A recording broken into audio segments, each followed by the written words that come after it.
Audio streaming of today's council meeting starts at 1 p.m. local time. Streaming is paused during breaks. Audio streaming of today's council meeting starts at 1 p.m. local time. Streaming is paused during breaks. Audio streaming of today's council meeting starts at 1 p.m. local time. Streaming is paused during breaks. Audio streaming of today's council meeting starts at 1 p.m. local time. Streaming is paused during breaks. Audio streaming of today's council meeting starts at 1 p.m. local time. Streaming is paused during breaks. Audio streaming of today's council meeting starts at 1 p.m. local time. Streaming is paused during breaks. Audio streaming of today's council meeting starts at 1 p.m. local time. Streaming is paused during breaks.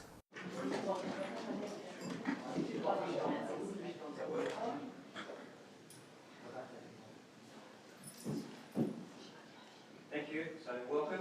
Welcome to those that are online listening. Welcome very much to each of the councillors and a happy new year to our first meeting for this year. Just as we do, it's tradition, we start the first meeting with acknowledgement of country, the council meeting. In the spirit of reconciliation, we citizens of Launceston recognise that Launceston is situated on country of which the Tasmanian Aboriginal people have been owners for over 35,000 years, and on which they have performed age-old ceremonies of celebration, initiation and renewal. We acknowledge the Aboriginal community today, their living culture and unique role in the life of this region, and offer our deep appreciation of their ongoing contribution to our community. Also, I just want to mention that we do have to wear masks through the meeting today, so be aware of that and encourage you to continue to do that. And we need to speak probably a bit slower and clearer because for recording purposes and those listening online it may be a bit muffled, and we apologise if it's not coming through clear. That's it, please be seated.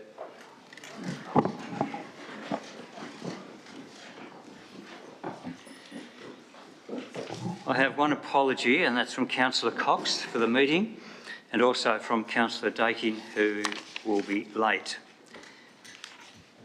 Declaration of interest. Any declaration of interest? No. Confirmation of the minutes of the meeting held on the 16th of December. Move Deputy Mayor, seconded Councillor Harris. All those in favour, please raise your hand. And that is all councillors present. That is carried. No deputations, no petitions. Community reports. Rodney Spinks and Anita Reeve, are they here? I can't see. Thank you. Welcome. Come forward. Thank you. Thank you. Rodney Spinks from the Launceston Benevolent Society and co-chair of the Launceston City Community Christmas Lunch. And Anita Reeve is with me as well, who is the other co-chair of the organising committee. I'd like to thank the council for giving us the opportunity to report on the luncheon. Firstly, I'd also like to just recognise and thank the council for your support of ongoing support of the event. One of the features of the Launceston City Community Christmas Luncheon is the number of organisations that come together to put the event on. And of course, there's 5 charities that help out and organise the event: the Salvation Army, the Launceston Benevolent Society, St Vincent de Paul, Catholic Care and the Launceston City Mission all come together and work through the year to put the event on. And along with the support from the council, IGA are big supporters as well. They provide all the produce for the event, which is quite a considerable amount when you're putting on a lunch for 350 people. And other major sponsors, the Launceston St Kilda Supporters Group, the Rotary Club of Tama Sunrise, Brian and Wendy Faulkner, who are big supporters of charity causes in Launceston, and Tasgas. And together we ensure that the people of Launceston have a community lunch on Christmas Day that provides fellowship, entertainment, Christmas spirit and the opportunity to have a nice traditional Christmas lunch for those that are looking for some Christmas spirit on Christmas Day and a bit of support. And as you know, that this year the committee, well, you may know, the committee decided to modify the event to a takeaway outdoor event instead of a sit-down event in the Albert Hall, and that was due to the increasing cases that were just outbreaking at the time before Christmas. It was a difficult decision, but because we were serving a number of people, or 350 people indoors, with masks that were going to be off for most of the time when they were eating and drinking, and we would have had a number of vulnerable people there at the time, we decided to go for an outdoor event. So we made the decision to do that. So a week out, we notified the key stakeholders, the council and the IGA, obviously we notified, and they were very supportive of that decision. Also Turkey and his team at the Albert Hall, and I've got to say Turkey could not have been more obliging. In a short period of time, he made the transition from a sit-down meal to an outdoor takeaway meal as seamless as could possibly be, and I want to thank Turkey and his team and commend him to the council as highly as possible. Patrons were notified of the change and given a time to collect their meal so that we could stagger their arrival and prevent long queues. And volunteers were notified of new roles, and we still had good, strong volunteer support. On the day, we were blessed with wonderful weather, and a few patrons arrived early, so we provided them with bottled water along the queue. Everyone was in good spirits despite the change in format, and we had a number of members of the Choir of High Hope still attend. They set themselves up in a shaded area along the queue, and they sang Christmas carols while people were being served their meal. The queues went through fairly quickly. No one were waiting for their meals for very long, so we can thank the kitchen and the serving staff for their efficiency there. We set a number of tables outside the cafe and around the car park in shaded areas, and a number of people ate their meals there. Many chose to eat it in the park and brought their own picnic rugs. Others took their meals home, and a few commented that they wouldn't have come at all had it been a sit-down meal inside. Santa set himself up under the big tree, and children received their gifts and activity sets. And the outdoor event actually suited the children because they could run around and enjoy themselves, or otherwise they'd be sitting down in the Albert Hall, not being able to move, so they had a great time. In the end, we were able to serve extra meals to patrons who hadn't been registered, and no food was left over on the day. So we served close to 350 meals, which was about the number we would have catered for had it been a sit-down meal inside. The atmosphere on the day was very relaxed and full of Christmas spirit. No one complained about the change in format. Everyone understood the reasons, and many felt that the outdoor setting created a more relaxed mood, and some said they enjoyed this year's event even more because of it. Some of the comments received on the day included a blessing to have the park, a good thing to try something different, lovely lunch, they've gone to an enormous amount of work to do this, I really enjoyed the open, beautiful food, this is such a good idea, we should do this again, I'm full, it was lovely, very nice having it outside. And from a volunteer, totally different, very rewarding, pleased it went ahead, and thanked the man upstairs for the good weather. And from a patron on leaving, I was happy on arriving, and I'm even happier on my way out. So from the committee's point of view, the change of format was a big success, and we can thank the weatherman, the wonderful volunteers, Turkey and his team, and of course the City of Launceston, IGA and our other wonderful sponsors. There's plenty of pictures taken on the day, and you can view those on our Facebook page, the Launceston City Community Christmas. And if I can just quickly give a personal perspective, one of the things that I take away from the day, I'm sure Anita is the same, is that to see the people that we actually support during the year, and we support them when they're probably at their very lowest, with financial help, with food relief, with emotional support, and lots of other support when they're really at their lowest point in their lives quite often. To see them enjoying themselves on that day, enjoying the company of others, and just having a nice meal, and for us to be able to share that with them, that's a reward in itself, and we really appreciate the opportunity and for you giving us the opportunity to put that day on. Very important for our community, and we thank you for that opportunity. Thank you. Thank you very much, Rodney, and thank you to you and your team, because I know a lot of hours and work goes into preparing for it. So thank you, well done, and please pass that on to all the organisation that we are very thankful, more than happy to support. So thank you very much. Will do. Thank you. So now we have public question time. Public questions on notice are there with the answers, and public questions without notice.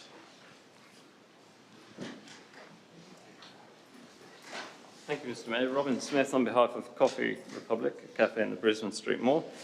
Being a cafe worker, I'm asked quite often and receive comments about e-scooters, the PMDs on trial. There's 2 companies that have them on trial in the city. I'm wondering the regulation for the use of those scooters.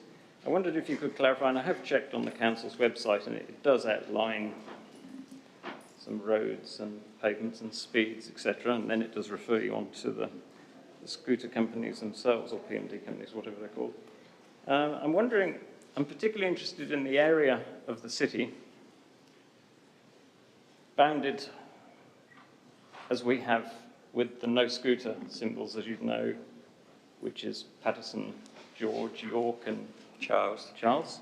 What force do those symbols have on the use of those trial scooters? And then in the larger area, say from approximately the central activities area, Tamar, George, St John, Brisbane, etc., and then the other way would be Patterson, the Cross, Brisbane, Elizabeth, etc.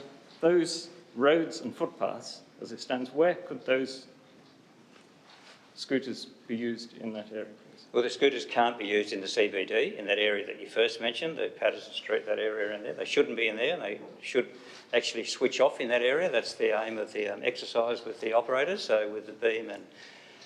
What's the other one called again? Anyway. So if that's not happening, we need to know, but that should be what's happening. Other areas, there are limits in different places, and look, I'm not going to go through that in detail now, because that's... Like there are some where speeds have been lowered around different footpaths around as well outside that area.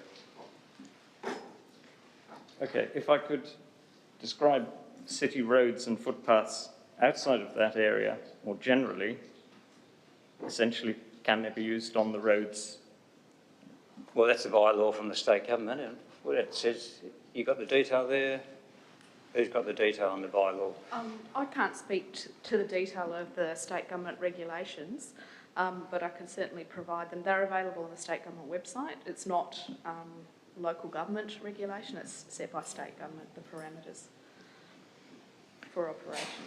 But in practical terms, we have them deployed on the street for use. The stations that they're dropped off and encouraged to be returned to are within this approximate boundary. Could you just describe in the loosest possible terms where those units could be used, please? On the road, say, if we weren't talking about footpaths, on the road.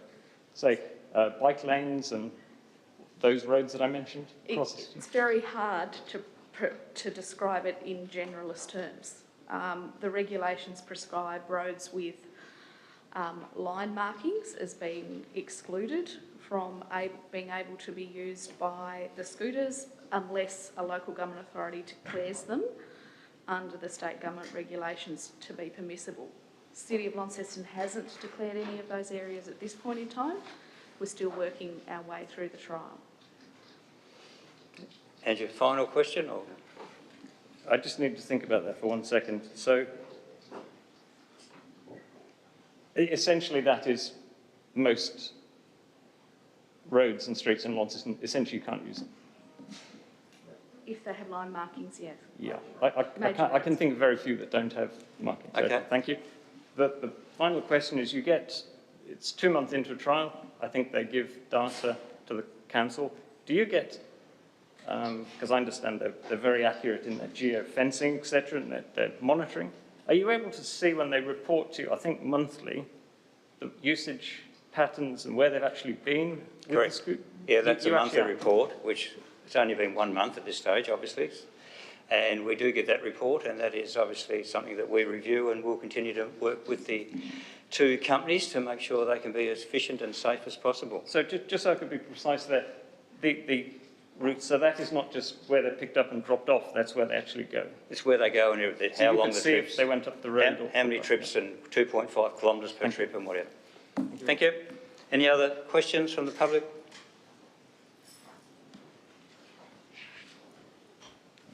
No.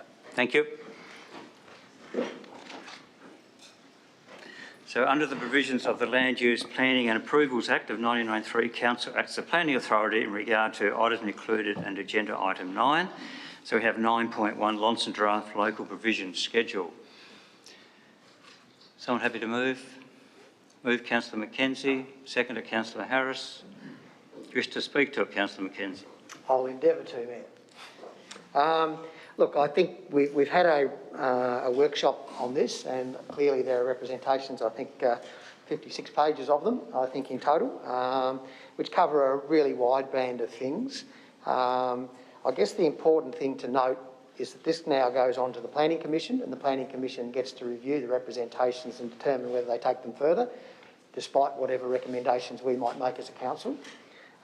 Within some of the representations that were made, we've agreed with representatives on that things should be changed. In some instances, we've seen no point in doing that. Interestingly, I think nearly without exception, they were all deemed to have had merit in their representations, and I know Councillor Dawkins will speak about one in particular probably in a minute. And all I would say is that continue to push the lines. I think some were lacking for specificity, I think, if that's the right word, in regards to what they're actually representing against. It was more a broad acre type concept, which was hard for the council officers to specifically pinpoint. But having said that, I think in a general sense it's looking at each of the different planning zones and making sure that we don't get something that we're going to regret down the track in regards to the level of or the breadth of what you can do under a particular zoning issue, is making sure we clearly look at that. And I know our officers have endeavoured to do that, and I know they will continue to do that. But I think that the representations will go to the planning scheme, to the Planning Commission. They will look at it again, and I think there's even a further opportunity when the scheme is actually put forward for adoption by councils. There's a further opportunity. So I think this is an important step along the way, and I don't think we should stand in the way of it, but be cognisant of the issues that are raised and keep assisting people to push their issues where we think they're relevant. And I think the council officers have done a great job. Thank you. Councillor Harris? Yep. Councillor Dawkins? Thank you. And rather persevere with me, because when I speak, my glasses fog up. So I'll try to speak slowly and I'll try and make it work. Yes, it was particular reference to Anna Povey's representation, which I think warrants merit to further discuss. Having spoken with Anna today, certainly she's not of the view that anything that she's put forward in that representation should derail this process, but that we should follow it through and certainly look to other councils to see, as far as the agricultural zoning, what the general sense is from a collective perspective, because we won't be the only council to be faced with these kinds of issues. So if we were to change to the agricultural zone that's being considered, we're essentially saying that it's unconstrained land. Now, it's really important to note when we're thinking about the natural values of the natural spaces in our LGA, that we're not talking about the places that might have other covenants on them, like the EPBC Act and other federal legislation which might protect vulnerable species. We're talking about the common species which enable our ecosystem to work.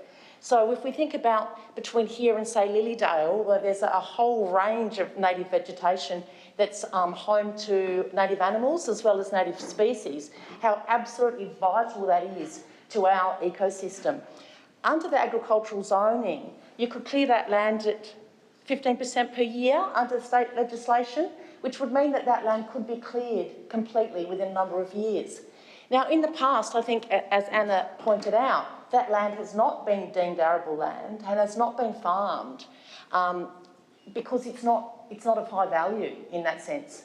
But the way that our farming practices have changed over the years, of course, we don't really need soil anymore to farm. We just need space. So I think we have to be really cognisant of the fact that something that might have occurred in the past which meant that land was not arable, doesn't mean that it couldn't be used for agricultural purposes, and we have to be very, very careful to delineate that every single piece of land now that has got natural vegetation on it isn't removed under this statewide planning scheme. So I think we need to constrain it. I think that's the only thing that we could do. We need a natural assets code to apply, because under this current zoning, the natural assets code would not apply, and I think that's the vital point here. So we accept these provisions today, but we need a deep reassessment of the agricultural zone in order for this to receive popular support. And I think this is actually, we're looking at our Sustainability Action Plan. You don't need to go much further to see how absolutely vital our natural spaces are if we are to fulfil this plan. Thank you. Any other councillor wish to speak? Councillor Walker? Yeah, I have to rise in support of what Councillor Dawkins has said. These concerns were raised with me. Of course, it's a weighty amount of work that's been done in this area, and it is partly from state government directives that we're working from in terms of the new planning scheme, the new zones that are being created. And I'm not sure that many people would be able to get their head around the implications of the entire piece of work. I have also concerns regarding scenic protection more in the urban area for Launceston, and I know that there'll be changes to that type of protection, albeit something that our council officers have looked at very closely in order to try and maintain our skyline, tree lines in the urban environment. Notwithstanding that, it would appear as though there would be more avenues for people to remove vegetation that we currently have somewhat protected by scenic protection zones. And when it comes to the change of zone, we no longer, in the new scheme, will have rural resource, we will have rural and we'll have agricultural. And it would seem as though this agricultural delineation would have less protection than land that was zoned rural. Now, of course, there is the EPBC Act, the Federal Government Act. There is our own state Environmental Protection Agency. And I'm sure for any developer, any agricultural developer, they would have to go through certain processes in regards to that. But I suppose the concern is that we are, at the moment, giving the green light to something, albeit there will be other opportunities down the track. But here today, we're being asked to give our consent to what has been determined so that it goes further down the track. Now, yes, people can make further representations, but at the moment we have a state government who's determined that this is what they wish to do and what they wish council to adhere to. And now we have a council who is also, through a lot of diligent work by our officers, complying with that wish and working within the bounds of the proposed state planning scheme. So I certainly have concerns.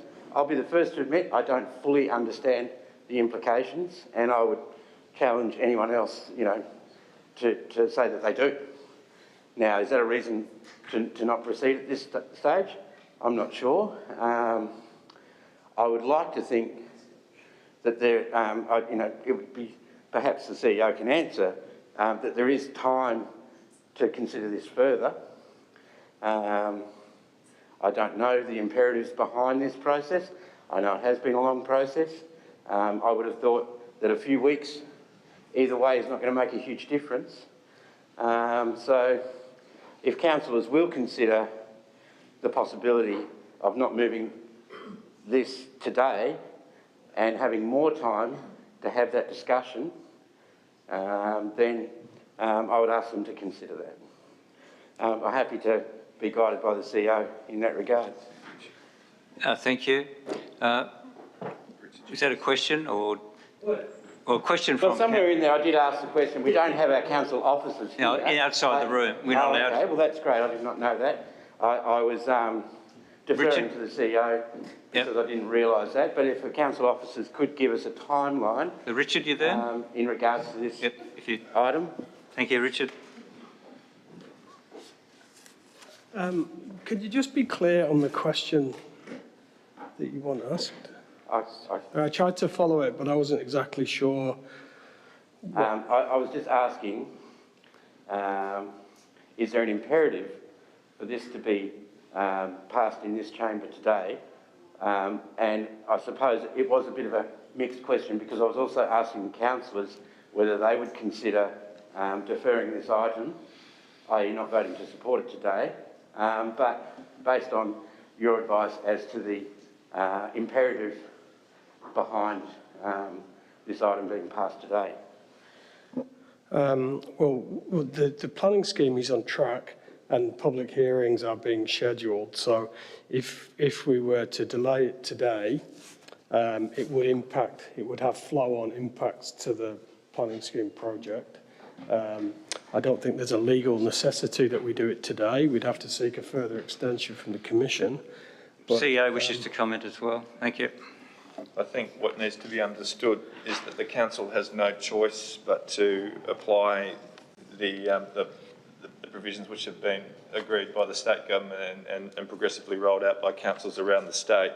Obviously, there's a process for issues to be considered by the Tasmanian Planning Commission in addition to the council, but as you say, the council has done significant work in applying the template across our municipal area, which we're required to do. So again, it wouldn't be the best from a government's point of view to see it delayed further in terms of the impact that it has on the process, because as you say, there are mechanisms through which this is considered. There are certain, the idea that we follow the application framework and the idea that the Natural Assets Code doesn't apply to the agriculture zone is in the framework. No decision of council today can change that. So if the idea is for councils to better understand the application framework, we can give you more information on that, but there's no power for council to make a decision contrary to that. Thank you. Councillor Walker, another question? Yeah, just a question. So there's no power for the council to perhaps consider land that is currently being suggested to be zoned agriculture for it to be zoned rural? If there was a specific property with some specific value or a specific set of criteria that we could re-look at individual properties, but we don't have that. We have a generalised concern, which is slightly different. We have gone through a rigorous exercise in identifying these things with specialist consultants in this field and applied the application framework. Now, if individual property owners came forward and said, my land is zoned incorrectly for these reasons, well, that's something specific that council could have a view on. It certainly wouldn't be my advice to act on a generalised concern about the Tasmanian planning scheme. Thank you. Councillor Harris? Question? My question, and please stay up there, Richard, I'm sure. So the basic process that we're now following, could you just run through, I guess, the process that happens from now before this becomes effect? I'd like to understand what opportunities there will be for further changes. And the third one is that in some of the reading, there were questions made about particular properties, and the response seemed to be that because that one property may or may not be, the zoning may not be correct, because there's not a minimum of 3 properties to be rezoned, we won't rezone 1 out of the 3. And I just want to understand the reasoning behind that, if we can. So there's a couple of questions there. Yes. So from today, if this is passed today, we will package this up and we'll send it to the Commission. And the Commission, each of the people who've made a representation will get invited to a hearing. So there'll be a panel of commissioners the council and whoever else. It's a public event, so anyone from the public can come, and you get to come and you get to speak to your representation. So you can put your views directly to the Commission. The council will get asked its view. The council officers that are there will put the view consistent with the council's view today, and then the Commission will ultimately decide on the merits of those competing arguments. So that's the first point. Yep. Everybody who's made a representation gets the opportunity to come and speak for as long as they like, with as many witnesses as they like at that process. Now, the second question was, it's not normal that we have what we might call a spot zoning. So I live in a row of houses, and I want to, I fix cars in my backyard, so I want to be business, so I can be a panel beater. We don't normally go with that because it kind of defeats the purpose of zones. There are specific areas of the city, older areas, where we do have a bit of a jumble of zones, but it's definitely not preferred. So normally we like to keep an area of a particular character, like a residential area or a business area, but there are isolated incidences around the city where that's not the case, but it's not preferred. The mechanism for which those things are normally resolved is what they might call a site-specific departure, so where the zone stays the same, but you might get a qualification in the table that says, and I'll just try and think of some, like the one in the square, which was the health clinic and is now a tax office. I think that's a specified departure. So it stays as the park zone because we don't want significant development, except for that property which can be used for a medical centre or a tax office. Yeah. So there are oddities around, but that's basically it. Thank you. One more question. Just one more question. So if people haven't made a submission to date on changes because they haven't seen it or they haven't been aware, are they able, once there are public hearings for those who have made a submission, for them to then perhaps lodge a new submission at that point or even prior to it to enable them to have their day in court, if you like, for lack of a better description? I think you can turn up at the hearing and at and I think the Commission have the ability to hear people that turn up. Thank you. So, Deputy Mayor. You certainly can. Richard, just while you're there, for the benefit of the record, could you just remind us of the extensive public consultation and communication we had with residents and indeed through the consultation phase? Generally? Well, we've done that extensively over a number of years at this point. Forgive me if I can't remember everything, but we've written to everybody. We've done specific consultation on specific issues like the rural and agricultural thing and scenic management. And we've had drop-in sessions around the municipality from Lilydale through to Kings Meadows and around. We've fielded lots and lots of calls. We've and written to people directly.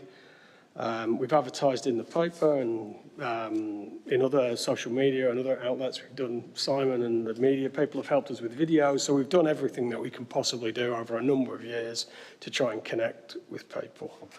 Thanks so much. Mayor, if I could speak. You can speak now, thank you. Thanks so much for that clarification, Richard, because for me it was so important at the time, starting in 2019, that we had communicated individually, and I know that that was the case, because at the time we certainly had a number of concerned people who were having a change implied that made contact with us. And as we see, people have taken advantage of the drop-in sessions. People have also provided their written representations in the 64 that have been received. And whilst I certainly understand and hear what Councillor Walker is saying, for me, and the question councillors might remember that I asked last week, was what indeed happens next. And clearly on page 23 of our agenda, following receipt of the Planning Authority report, the 35 report, the TPC will hold the hearings that Richard has mentioned into the representations made. So today, of course, it's not the final part of the process, but you've got to have a process in order to move things through, and you've got to kind of get on with the next step. And I think given that people are afforded the opportunity to be able to unpack further the representations that they've made, or indeed, as we've heard, those that haven't had the opportunity for whatever reason over the last 2.5 years to do that, they too can be heard at the hearings. So definitely hear, understand the concerns. Perhaps some of those concerns are more broad than what is being required and asked of us under the Section 35 report, but I would suggest to councillors that we should endorse what is before us today and see the process that we've been seeing our planning officers work so diligently on over the last, however many years, take it on to the next step. Thank you. Councillor Harris. Thank you, Mayor, and thank you for the other speakers, particularly Deputy Mayor. Took some of what I was going to say. Yes, 64 received comments, I guess, or objections.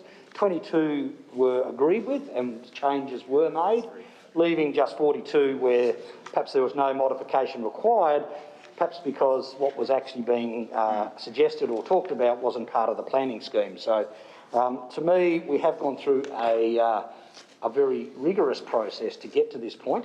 You will never cover everything perfectly, and if we were to wait until that was the time, we would never get anything done. So we need to move on.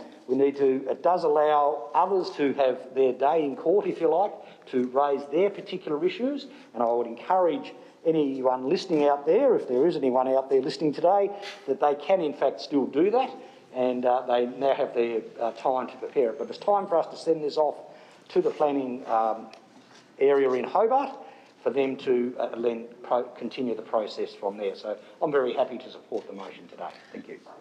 Thank you. Any other speakers? Question, Councillor Walker. Yes, I've already spoken, so I will ask another question if that's okay, Mayor.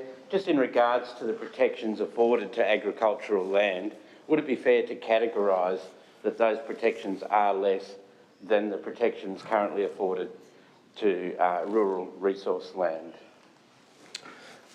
Richard. I think it's hard. It's hard to answer that in the general, because the Launceston City Council have never sought to influence land management decisions of farmers, basically. And so we don't take planning applications for farmers to manage their properties as they see fit. So there are circumstances that would trigger a permit, but most of them, so for example, if we talk about land clearing or forestry, most of that is dealt with under the forestry system. So and is therefore exempt from our planning scheme. So even if you brought it back into the fold, so to speak, and you wanted the council officers to tick off on land management decisions of farmers, which is not the government position, it still probably wouldn't target the issue that people care about, perhaps in the representations, which is clearing of land for forestry. So there's a complicated thing there, and there's no easy solution. So by not having an agricultural zone and having a rural zone wouldn't necessarily achieve the outcome that people want if they are opposed to land clearing. Thank you. Any other speakers? Councillor Mackenzie, wish to close? I do. Thanks everybody for the input. I think what I've heard is that this has been advertised and there's been lots of opportunity for people to make their representations and ask questions of council officers in regards to the new planning scheme.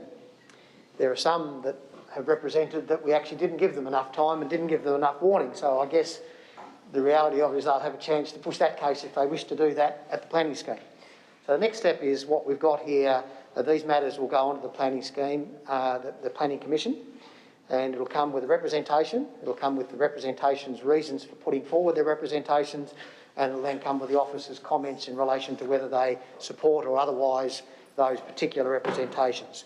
So therefore, the representative then has a further opportunity to make further comments, and likewise council have the ability to respond. Things like the agricultural and rural, I understand the comments made by Councillor Walker and Councillor Dawkins in regards to that. I understand we're somewhat less regulated in that area, and that's just the way the planning scheme's been written. Ms Povey in her representation suggests that, and therefore she has the opportunity at the planning scheme, I guess, to then come out and put forward her views in relation to the way that regulation is working in regard to agriculture and rural, which then may, I guess potentially if the Planning Commission see some value in that, they may then go back and reconsider whether the definitions that they're using are appropriate and therefore take on board those sorts of things. So in my view, all we're doing is we've taken on board the conversations and the representations that have been made by our community on this planning scheme. As a consequence of that, we've now written to them, we've had conversations with them, we've actually given them responses to what they've said, and now the next level is for a third party to sort of bring all this together and to review that again in the context of Section 35. So I think there is absolutely no drama in us as an organisation pushing forward. I make the comment that we've put this thing further out. This was supposed to have been done a year after the Liberal Party came into power 5 years ago. So the reality is this has been a fairly elongated process, and I personally am not one wanting to slow it down any more than we did. I want to get the right outcomes. Been a lot of good work being done by a lot of people. Probably still some unanswered questions, and I'm sure when the planning scheme comes in, there'll still be unanswered questions. It's never a particularly precise process in everybody's mind, because if I don't get what I want, then it's not right. So my view is I would recommend to all of us that we vote in favour of this today. Thank you. I'll put the motion. Those in favour, please raise your hand. And that is all councillors present. That is carried. We now no longer sit as a planning authority. Move on to Mayor's announcements, and I do want to just add to that, because I did drop into the Launceston Community Christmas event, and as Rodney was speaking, it was a very positive and the atmosphere was fantastic, and the setting outside looked absolutely incredible and fantastic. So, yeah, well done to all those involved, and it's great to see that council can support an event like that, which is important for our community. Also, just that obviously Mona Foma has come and gone, and well, it's just finished, and it was went to some great events, and thank them for that, and the variety. It was incredible. Lots for everybody, some free events and some that you could pay for to go to as well. So, and I think it was under the conditions it was quite well attended. The ones that I went to were very well attended. So thanks for the community for getting out and supporting it despite the difficulties at the moment. Then yesterday it was a real honour and a pleasure to be part of the public citizenship ceremony along with the Deputy Mayor, Councillor Harris and Councillor Priest, and to see 145 people excited, full of joy. Hard to see their smiles as much until we got outside because of the masks that we had on, but you could see their passion and enthusiasm, lovely, and wanting to be an Australian citizen, and some of their stories, it's always great to hear. So absolutely fantastic, and 35 different countries, and what a blessing that is for us as a community to have see people from all over the world now taking Launceston, Australia as their home. So very important. And Mr CEO, can I thank Elizabeth Clark publicly for an absolutely amazing job that she does, not just in reading all the names, which is a challenge on its own, and incredible job, something that I'm glad that I don't do. And I thank you, Elizabeth, for that, but also the organising and all our staff for the work they do to make sure it runs so smoothly, and it does. It runs very well. So congratulations to all involved with that, and especially to Elizabeth. Thank you very much. Councillor reports. Deputy Mayor. Thank you, Mayor. I've got 3 things that I'd like to share with the table and those listening today. The first is to reflect on Art Rage. Councillors might be aware that the annual Art Rage is once again on display at the QV Mag at Inveresk. Over 100 students from 25 schools across Tasmania having their grade 11 and 12 artwork on display, and I reckon I could fairly categorically say that this year's collection, this year's curated display is one of the best that we've seen. It feels like each and every year the work from our tertiary art students, pre-tertiary art students continues to grow and be enhanced, and you might expect that 100 of them would relate to COVID. I'm pleased to say that's not the case, Mr Mayor. Such a diversity of themes, incorporating the environment, incorporating individuality, and indeed incorporating so many different mediums. So through until April, the exhibition is on display, an outstanding exhibition featuring, as I say, 100 students' works from right across the state before it tours the state. So definitely one to see, and I know in my conversations with Shane Fitzgerald, definitely an exhibition we'll be keeping, which is indeed exciting. Wanted to also reference on the last council day of the year last year, it was great that the QVMag Arts Foundation held an end-of-year event celebrating not only their advocacy and support of the institution throughout the year, but also celebrating their purchase of acquisitions. And Mayor, yourself and others were there. But we really do value, I think, the work that those not-for-profit support groups, the Friends, the QVMag Arts Foundation, the work that they do. And we look forward, hopefully, once COVID we move into the next phase of COVID, we look forward to the resumption of the volunteer guides that for so many years provided such advocacy and support, and eventually philanthropic support to the QVMag. So that was the second thing. And Mayor, the third and final was one that you had touched on, but just to really recognise the outstanding work of the Monofoma organisers in putting on a festival. You could be forgiven in thinking through the diversity and scale of the festival that there were no COVID implications, because what they did was kind of turn the festival on itself, ensured most of the events were outside, and the scale of the offering was insane. It was incredible, and a real credit to them, because what they're able to do again is to tap into local organisations, tap into local artists, and provide a really diverse, rich program. So credit to them, and indeed the photos that people have captured of legs on the wall in our iconic Cataract Gorge for those 2 days will no doubt continue, as others have previously, to be beamed right around the country and further afield. So kudos to them. Thank you. Councillor Harris. Thank you, Mayor. Just going back, it's been a long time since we've met, and in fact, going back on my calendar, I found that the Rotary Carols by Candlelight happened after our last meeting up at the casino at Prospect, and that was a great event despite the COVID conditions. They had over 3,000 people there, and a great event that did happen in the past in City Park and may return there once COVID has run its course here in the state. But at this stage, I'd like to just congratulate the Rotary Passport Club and the Rotary Club of West Hamer, who are the two driving forces behind that, and did notice that they also made a substantial donation to the Examiner Winter Relief Appeal. I did see you there. I was on the gate handing out the programs as people came through the door. Probably also worthwhile that the New Year's Eve Beer Fest was something that I attended, very well attended by about 5,000 people, all mostly obeying the COVID rules of keeping their mask on, except when they were eating and drinking, and certainly the area at Royal Park is ideal for such a large-scale event. And in fact, it was proven when I attended the Monofoma event of Midnight Oil on the Sunday, when they had about 1,400 in the park, plenty of room. Most people were doing the right thing as far as their masks, but there were some who, of course, weren't. And as you said, we joined you at the citizenship ceremony, a great event and always something to be enjoyed on Australia Day. Thank you. Thank you. Any other councillor reports? No? Questions by councillors? Councillor Spencer. Thanks, Mayor. Just a couple, I've got 3 questions actually. The scooter cleaning, what's the story when people jump on from one to the other? A couple of days ago I went to the go-karts down the coast. They've got hair nets, you got to clean your hands. We've got in process for the scooters. We'll take that on notice because we don't run it. That's run by private companies. So. And what's our thinking of jumping castles? I know some of the other councils have canned them. Have we done anything about... Nobody's canned them yet. There's talk of it, but no, I don't think it has been canned yet. There are councils that have. Have they? Where's it? Okay, sorry. Yeah. The third one is the $10 million drought relief money. Have we got any other projects where that money could go?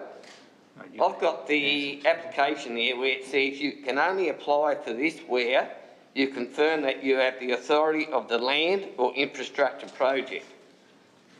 I'm just wondering if that doesn't go ahead, that $10 million, is that going to be handed back or will we put it to another project? CEO will answer those 2 questions. Thank you. Thanks, Mr Mayor. So, in answer to the first question, so the council received correspondence a couple of weeks ago from the state government requesting that we do give consideration to putting a moratorium around the structures, the blow-up structures, the jumping castles and the like. So at a staffing point of view, we have done that at the moment in terms of the applications that we have, and largely they're event related. So for instance, the Music in the Park event was one where the organiser of that, we said we didn't want those structures to be used for that event, but we haven't put a formal. Obviously, the council would need to determine that. In respect to the latter, the way that the Building Better Region funds works is you're not able to just transfer funding that you receive for one project to another. It's for the project that was applied for, and clearly we're working through a process in respect of that with the government at the moment, and again, I'm not at liberty to be able to talk to that publicly until that's been resolved. Thank you. Thank you. Councillor Mackenzie. Thanks, Mayor. Just really referring back to the questions without notice from Mr Smith earlier today, just given we had such a great presentation last week from Jared in regards to the e-scooter things, just in our response to him formally, would we just like to could we just advise him of the process that we actually go through so that he can then feed in his information and it can be dealt with in a much, I think, easier way by then his questions being referred directly back to the e-scooter people, and also being aware that we're actually meeting online with them meeting with them once weekly and dealing with these things, just so he's aware of it. Yep. CEO? Yep. Yes, we can do that. Yep. Perhaps Jared can get in touch with him or something. Yep. Follow up. Thank you. Any other questions? Oh, Councillor Walker. Thank you, Mayor. In September 2018, a little bit before I was on council, I'm sure some of the members here were on council, the council agreed to a recommendation that that we should write to Dorset Council in regards to the North East rail line and express our desire to maintain the railway track to the edge of Launceston municipality, which is Wyena, a little bit east of Labrina. And we were also to advise Dorset Council that we had a preference for any potential site where a train line and bicycle path could intermingle to be at Lilydale and not at Lilydale Falls. Can the CEO advise the Chamber of that correspondence with Dorset Council and what their reply was? CEO, do you want me to? Oh, well, you can answer it to the effect that, from the best of my memory, that we wrote to Dorset Council and we received a response from the Dorset Mayor, basically not agreeing with the position that the council had put forward. I think councillors were provided with a copy of that correspondence at the time, but we can certainly provide that again out of our system, but largely that was the extent of what happened there. Another question, Councillor Walker? Certainly a couple more questions, thank you, Mayor. It's certainly clear why Launceston councillors would recommend such a thing, being having a concern for our municipality and our towns and our infrastructure. With Dorset Council, effectively not responding to that, what steps can be taken by Launceston Council to recommence that communication?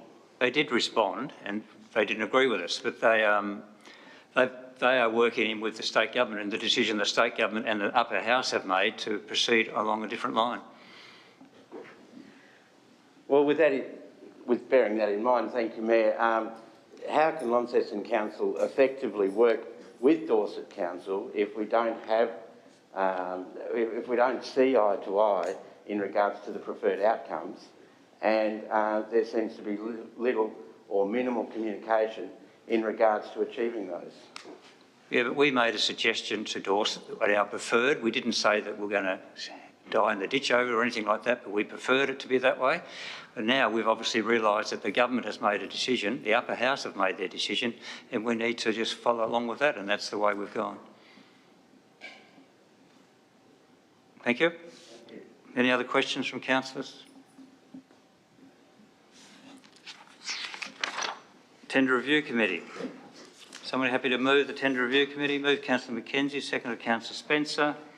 Do you wish to speak to it, Councillor Mackenzie? Oh, it's just outlining the tenders that have been let during the period since our last meeting. Again, some of them, majority of them are local. There are one or two that aren't, and that was really based on the fact that the services that were being provided were unfortunately better provided by other parties. Thank you. Councillor Spencer. I'll just say about the one for that Unum Creek, the company that got it had a lot more experience of that sort of work. Their price was a fair bit dearer, but in these situations where we've got houses close to the creek, the person with the most experience probably needs to get it. So I fully support that. Thank you. Any other speakers? I'll put the motion. Those in favour, please raise your hand. And that is all councillors present. That is carried. 13.2, the Cataract Gorge Reserves Advisory Committee. Move Councillor Walker. Seconded Councillor Harris. Do you wish to speak to it, Councillor Walker? Thank you, Mayor. And just a note in the report, am I the only councillor that has to wear glasses and a mask and read at the same time? I might be. I know, Councillor Spencer. Very good. Yeah, certainly a big part of our last meeting was taken up with the theme of weeds, which is part of the reimagining the gorge themes to improve the nature of weed management in the gorge environments, and to that end that our Parks and Recreation team have engaged consultants to undertake a review of the weed management plan. I'll be the first to admit I don't necessarily know my weeds that well, but I'm always impressed when someone can point to a plant and name it and that sort of thing. But certainly something that we notice when something becomes invasive, and it is good to see that work is being done and continuing. I certainly did bring up the notion of tree maintenance at the gorge. A few people have commented to me about various trees in the gorge precinct that are large, that are on a lean, that naturally do these things, but for the fact that, of course, there's a lot of people in those areas, and I'm reassured that council maintain a regular assessment, full assessment of these trees. Of course, we just had the Monofoma event up there, and what a successful event it was. And I thank the Mona team for consulting with the Cataract Gorge Committee, who have had that opportunity to make sure that there is, no impact essentially. And I thank Mona for that commitment, as should any event organiser have, to have no impact when they organise something up there. So that's essentially it. Of course, there's ongoing discussions about Duck Reach, which is the installation of potentially the historical turbine that used to be there, and that's something that is ongoing and may involve the Queen Victoria Museum, who holds some of that equipment. So that's there for people to look at if they wish. Thank you, Mayor. Thank you. Councillor Harris? No, Councillor Walker has covered it very well. Thank you. Any other councillors wish to speak? I'll put the motion. Those in favour, please raise your hand. And that is all councillors present. That is carried. So 14.1, the council workshop reports. Moved Deputy Mayor. Seconded Councillor Mackenzie. Do you wish to speak to it, Deputy? Councillor Mackenzie? Any other councillor wish to speak to it? I'll put the motion. Those in favour, please raise your hand. And that is all councillors present. That is carried.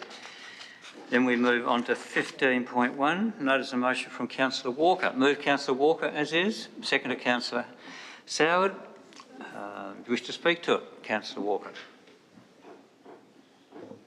Yes, please, Mayor. Thank you very much. And I might start by just, apart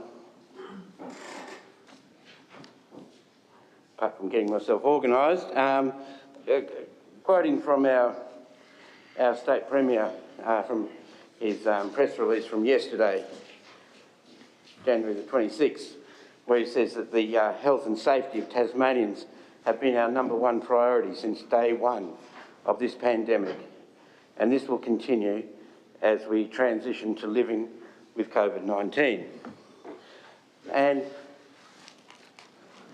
whilst I appreciate that mantra, and I do trust that the state government are doing much in the way of protecting Tasmanians during this time, I am aware that there's a large proportion of Tasmanians who are, for one reason or another, more vulnerable in this pandemic, and yet at the same time have not been afforded the protections that we could give them in regards to avoiding COVID-19. Now, these are people who have worked hard, paid their taxes, maybe even working still. People who have retired, self-funded retirees, people who normally are of no particular impost on our community, but at the moment, just because of their age, are actually vulnerable, more vulnerable than perhaps most people in this room, perhaps everyone in this room.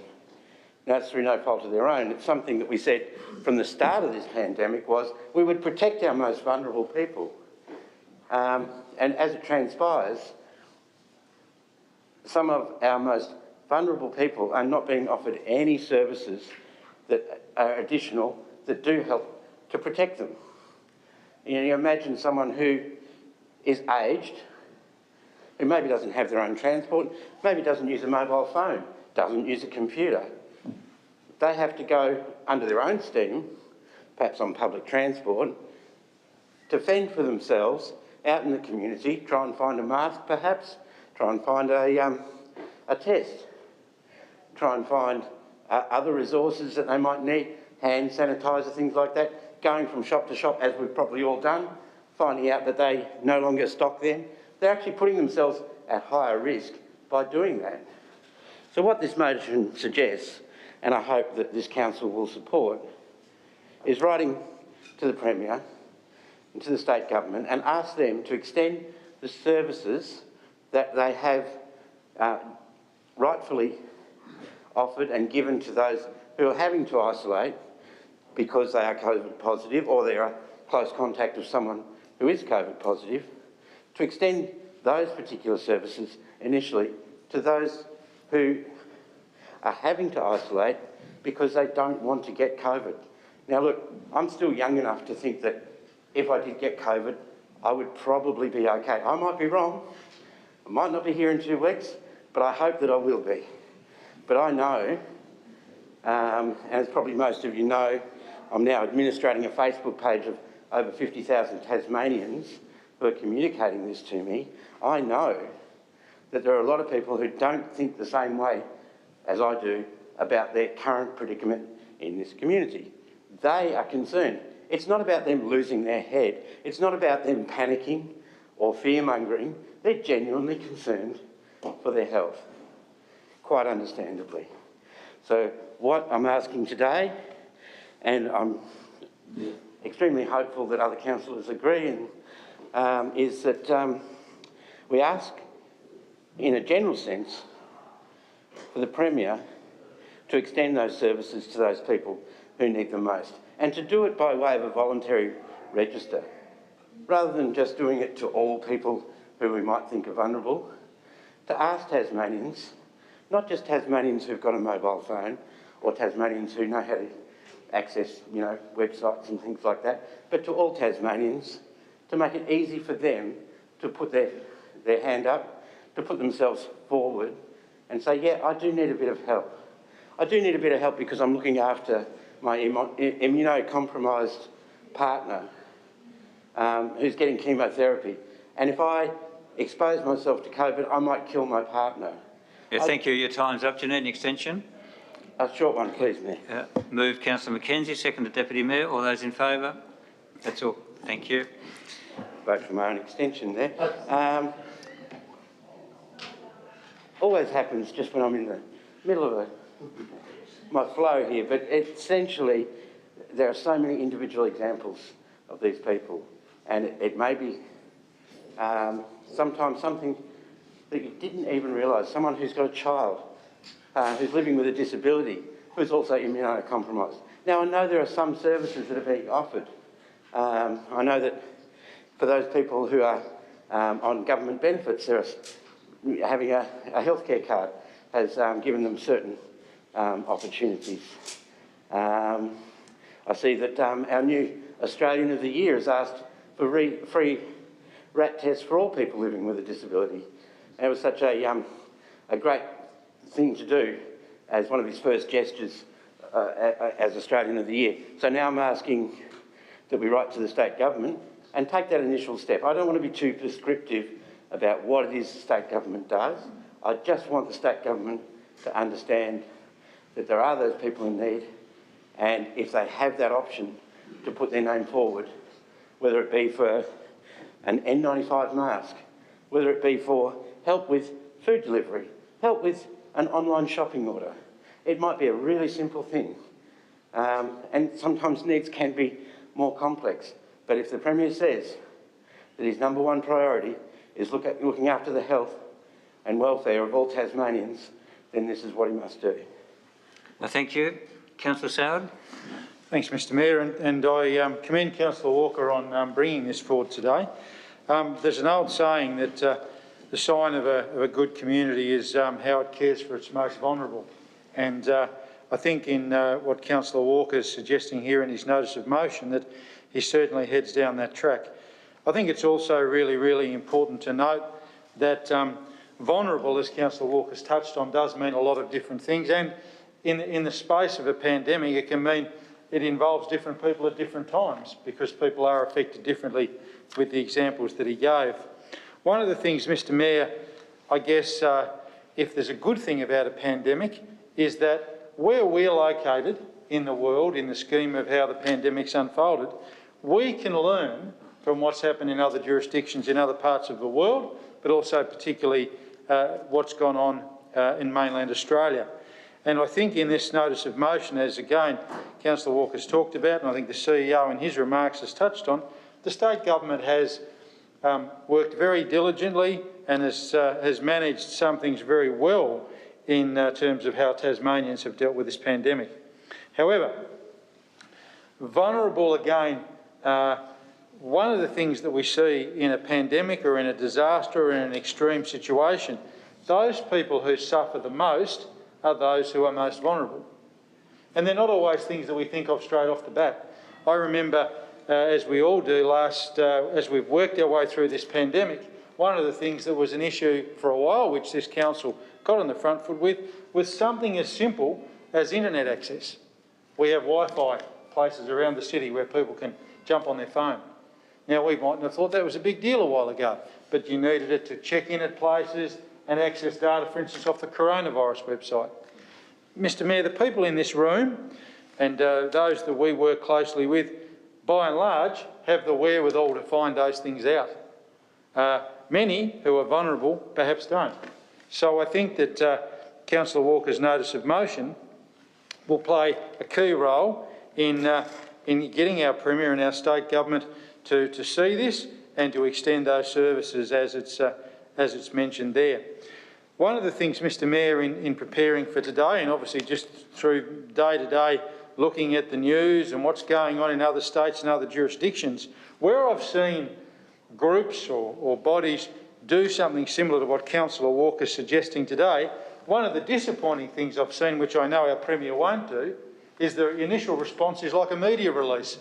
The government of XYZ has spent XYZ amount of money on doing that. That's not what we're after. We don't want facts regurgitated back to us. We want some action to support these people who are indeed vulnerable. And again, what we see in the pandemic, Mr Mayor, as we work through it, is that people sort of come in and out of those situations depending upon what the matter is. Councillor Walker touched on, for instance, the people caring for people who've been having chemotherapy, for instance. We see people obviously affected at different times. 6 months ago, if you talked about trying to access a rapid antigen test, someone would have said, "What's that?" And again, we've had situations more recently where people have been driving around whilst sick, trying to access these things. So I think it's a great notice of motion. Mr Mayor, it's obviously on the record and very well documented under your leadership with our work last year and the CEO and supporting our community at its time of need. This to me is just another part of what we do. We care about our vulnerable and we're making representation to the state government to undertake these recommendations. So again, thanks Councillor Walker for bringing it forward. I look forward to other councillors' comments. Thank you. Yeah, thank you. Councillor Mackenzie.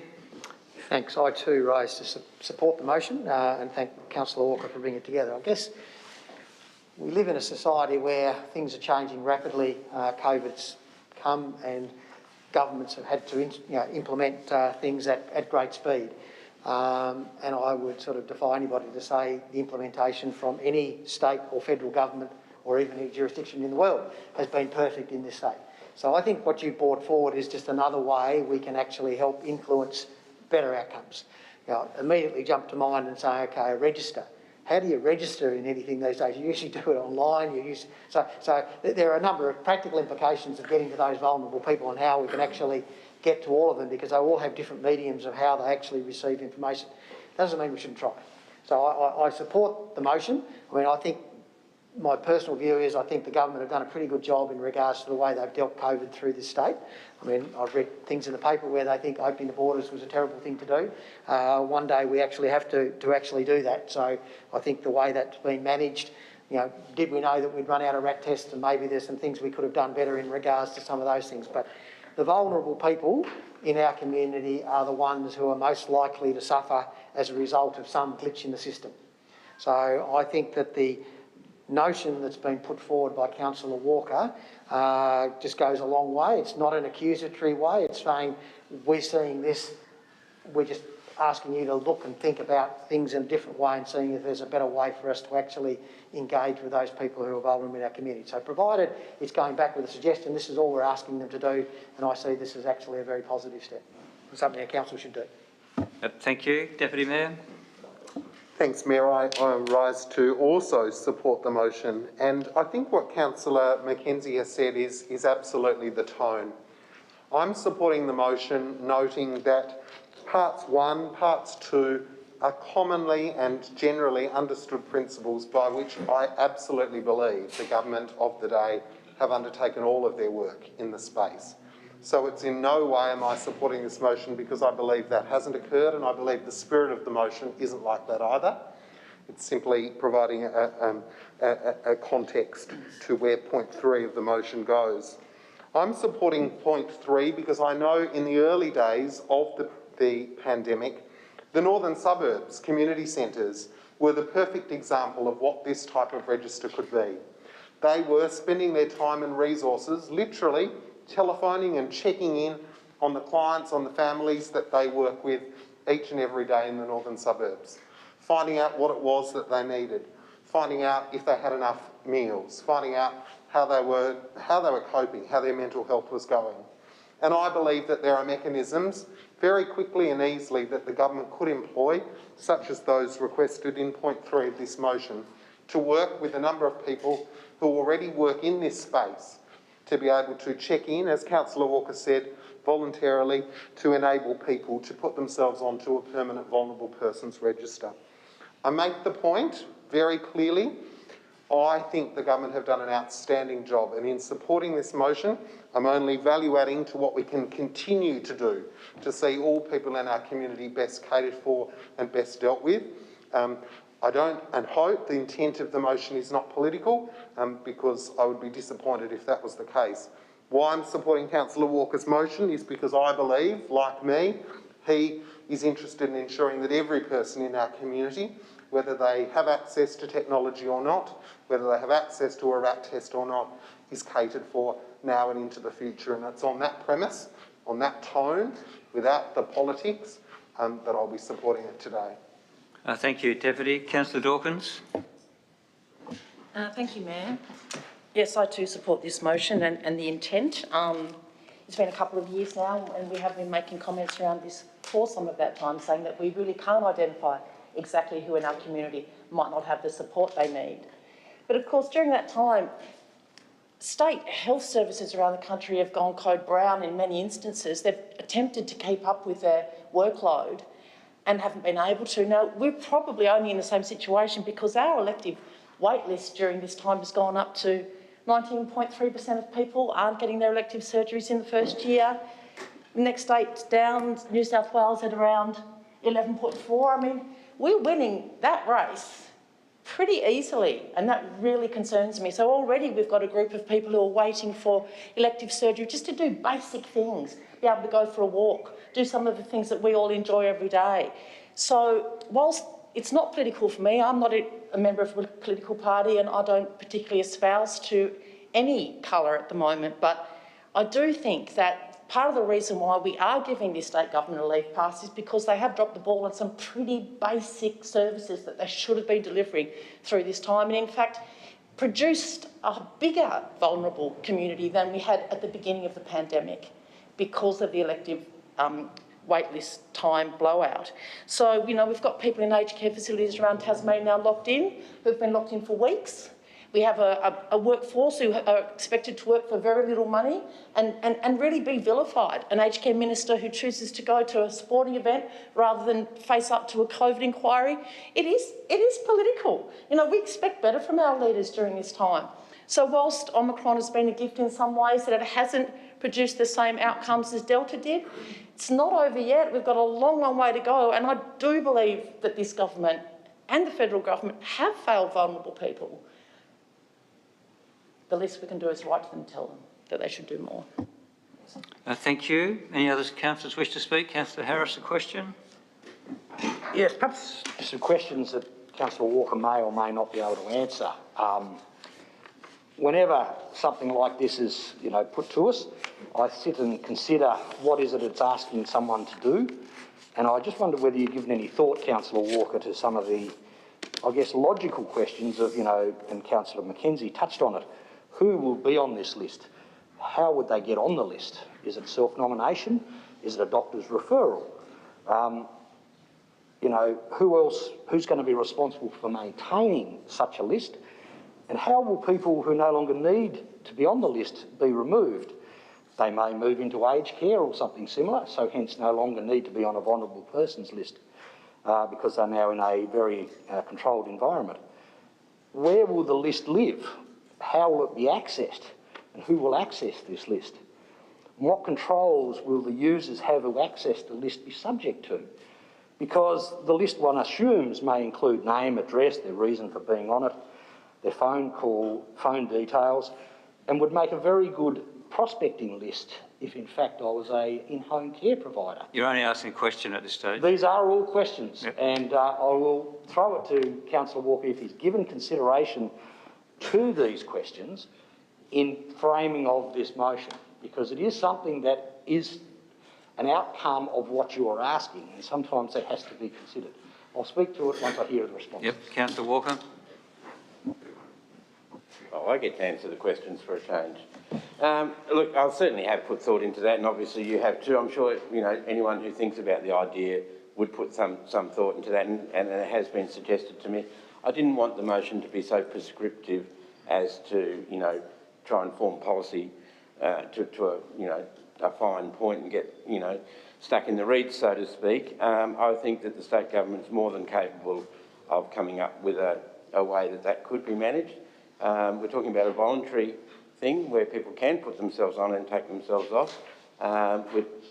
You know, we are talking about a state government who works closely with a number of organisations, including neighbourhood houses that have been mentioned, including the Salvation Army, including TASCOS. Now, we're talking about people who don't necessarily normally access those services. So if the government was to try to access vulnerable people, they would probably struggle because quite a few of them are not requiring a specific government service or a community service. So it has to be something where people can put themselves on, and it has to be a simple process. It has to be as simple as a form at a community centre or a telephone call, or perhaps, you know, using modern technology, internet websites, that sort of thing. So, yes, of course all of those things are true, but I trust the state government in their wisdom would be able to sort through that without too much difficulty. I've also had some, conversation with our CEO about the possibility that councils could maintain such a register. It's not, outside the scope of possibility that councils could fulfil that role.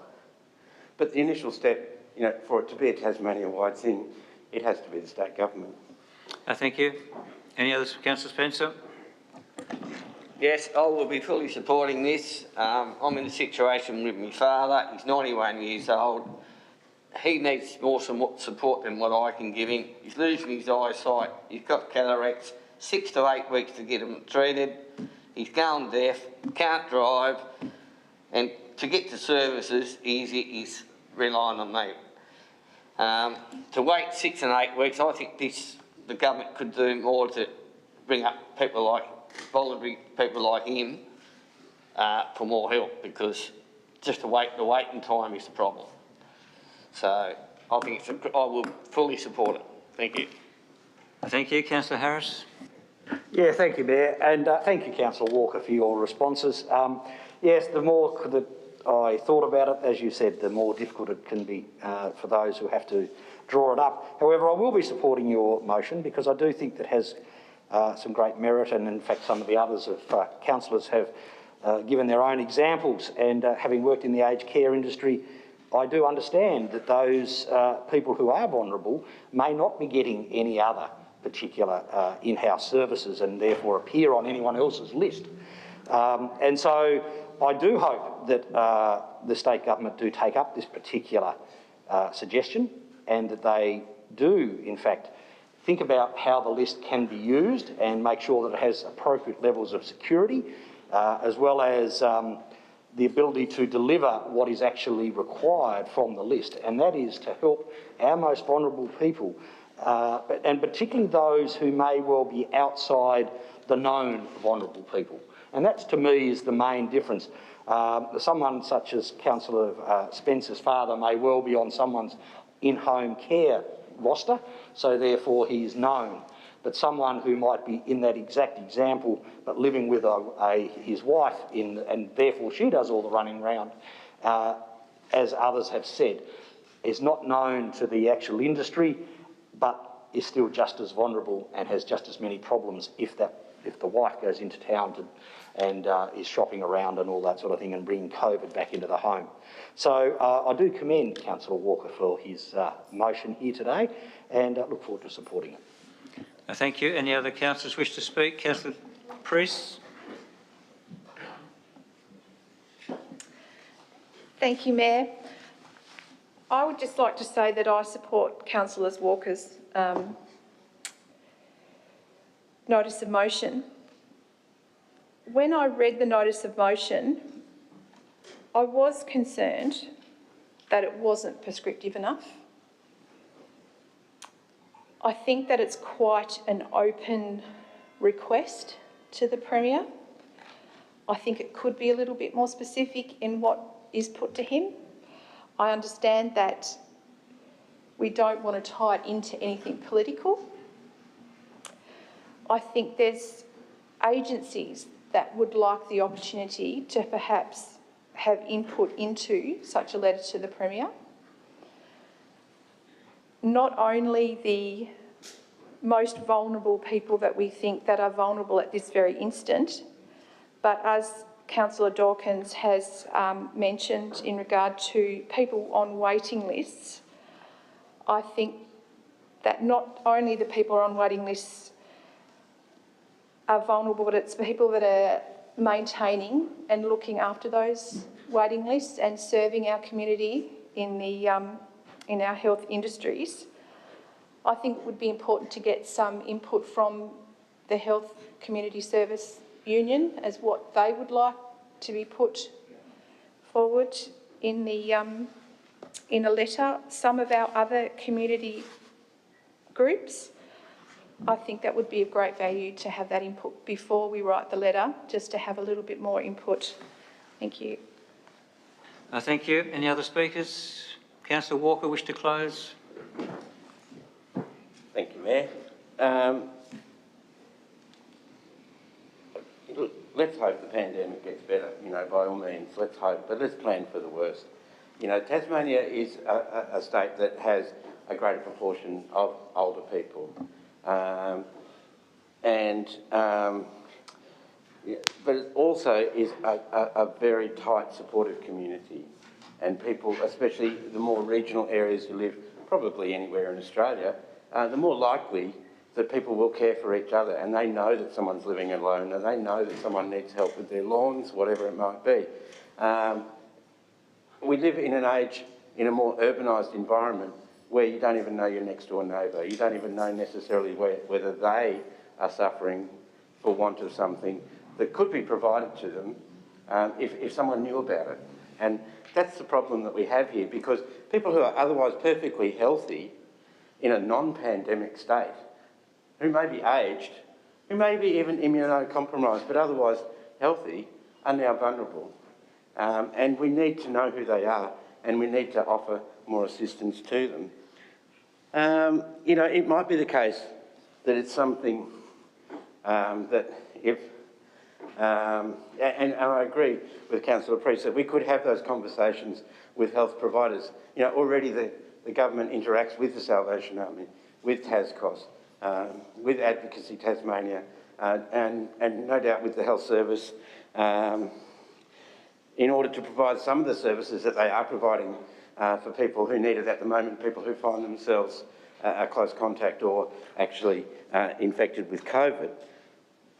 So the services are there, and I'm sure each different organisation would have their own take on this and their own contribution to make.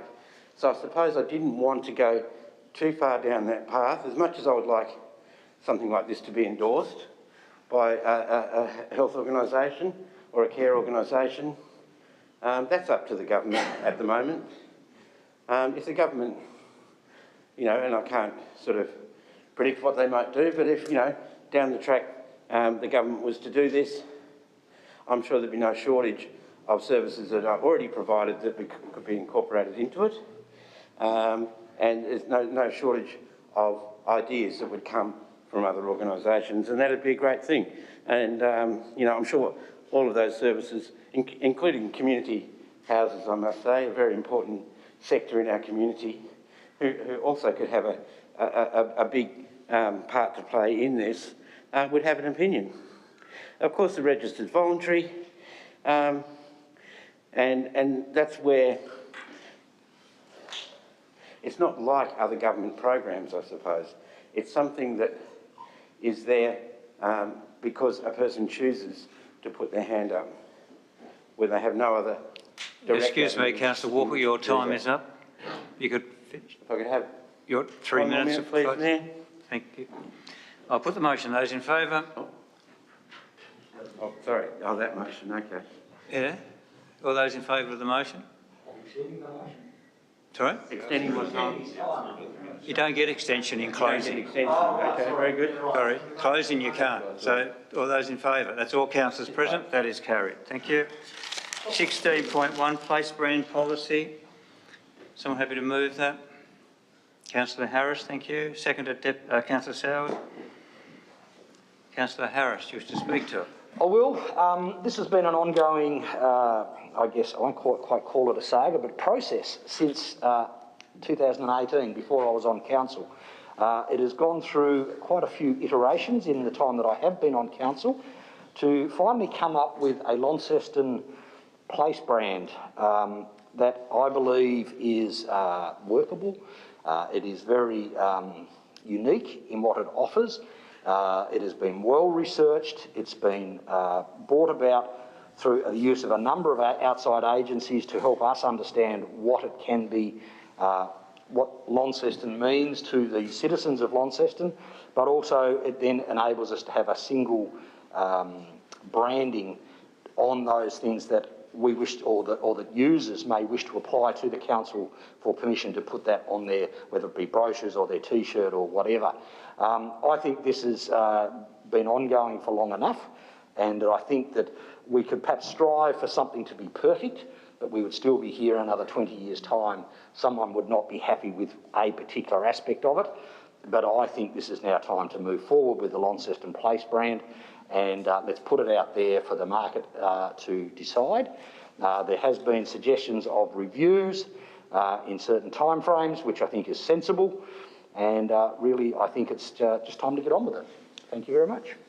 Thank you. Councillor Soward. Mr Mayor. Very, very clearly, as Councillor Harris has touched on at the very start of the report, it shows the number of times this has been dealt with by councils over time. But more importantly, on page 47 of the agenda, it actually goes through in the report and takes us through processes. It uses things like over 800 residents were participants via a survey. The group analysed more than 2.9 million online conversations about Launceston. So, flowing through that report, Mr Mayor, as it tells the story, it goes through and it says towards the bottom of that page, from the initial group involved of business and tourism operators, the cohort now includes community groups, government departments, agencies, business people, the Aboriginal community, sporting groups and many more. The core group from 2018 has been involved the whole way through and have contributed. So there's been many opportunities over the journey for people to contribute. The councillors are fully aware that these conversations have been backwards and forwards to us with constructive suggestions from councillors acted upon and looked at and acted upon. So, Mr Mayor, if anyone today, in seeing this on the agenda, says, I haven't had a chance to have a say, or I didn't know about this, well, how long has this been going on for? I would query whether they had actually been in our solar system at all in the last number of years. There's been a significant opportunity over time. Importantly, Mr Mayor, in this report also, it talks about, I guess, the theoretical reasons why such a process about place brand is important. Many in the community might say, you know, oh no, you don't need to do that, or you don't need to spend that, or you don't need to go down that track. But it articulates very clearly the importance of why. It goes through and articulates very clearly how some would leverage off this, which obviously brings benefits to our city. It also says, Mr Mayor, importantly, as is often the case with the heavy lifting required in our region, it's been considered necessary that we've taken the lead in this manner. And I think that's really important. We are the largest council, we are a city, so again, if we'd have sat back with our hands in our pockets and said, well, it's someone else's job, it's not ours, that wouldn't have been a fair thing to do. So we've taken the lead. And more importantly, Mr Mayor, as is often the case with these type of leadership things, the City of Launceston has taken some action over a period of time that will benefit the region, and indeed the whole northern region potentially, through a whole range of things. So again, we're taking a leadership role in our community, in our state community, which is really important. Again, Mr Mayor, in closing, as I said, there has been a significant amount of work gone into this, and as Councillor Harris said quite rightly, you are never ever going to get something that you could workshop it for 20 years and not every single person is going to agree with how something rolls out. But this has had a lot of work into it, it's had a lot of feedback into it, and I think it's timely, and obviously, Mr Mayor, it's very timely in terms of the fact that we're trying to get back on a footing where tourism again and hospitality again are big things with some surety.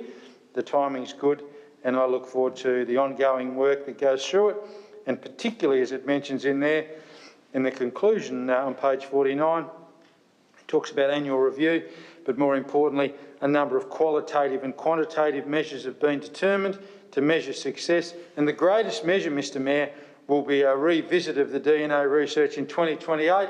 So again, there'll be some hard data that will guide the council at that day's decisions in looking back on the success of this particular policy. Thank you. Thank you. Councillor Mackenzie. Thanks, Mayor. For many years I was a partner in an organisation and we used to come up with brands and things like that, and I remember one particular one we had, a brand was It's Time for Clarity. And as accountants we thought, well, if we're going to have something like that, we need to really show it. So we actually got T-shirts or things which were embroidered on their time for clarity. And the irony of that was we actually couldn't read what it said. So I guess that this has been a long, drawn-out journey to get to where we've got to today. I think it's probably fair to say it's probably cost us more than we intended when we set out to do this. And that's largely because, as we iterated through, we haven't been able to get comfortable with the process that we've got there. I'm pleased to say that certainly it all fell into place when I saw the last documentation of how the brand was going to work, because I struggled for the clarity and I was getting lost in the jumbles of where we were going here, there and everywhere with a number of aspects of it. But I think the last document that we looked at, which is the one we're being asked to adopt here today, actually clearly articulates what the brand is all about and who might use it and how it might be used. I think the many benefits that we get from it is that, yes, there's measurability, I think, which Councillor Harris or somebody mentioned, or Councillor Howard mentioned in regards to it. So we actually got some qualitative and quantitative measures that we can go back and say, how did it go? There's also an ability to adapt it as we go as well. But I think the key thing is that it's a body of work which a number of people who couldn't afford to go out there and do their own branding but want to identify with the place that we live in can actually go to a website and take down for a very small amount of money for the trademark or for whatever it is, to take it down. What's it called?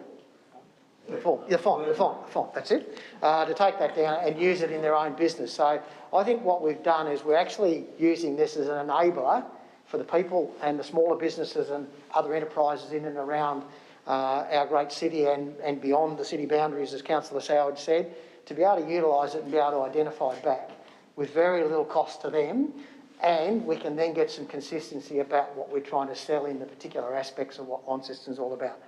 So today, we've taken a long, long path to get here. I'm happy to stand and say I'm going to support this brand today. If we've got to tweak it along the way, then so be it, but I think that it is in a format now that I can live with, and I think that the people out there who want to use it will be able to get on and go with it. Thank you. Deputy Mayor.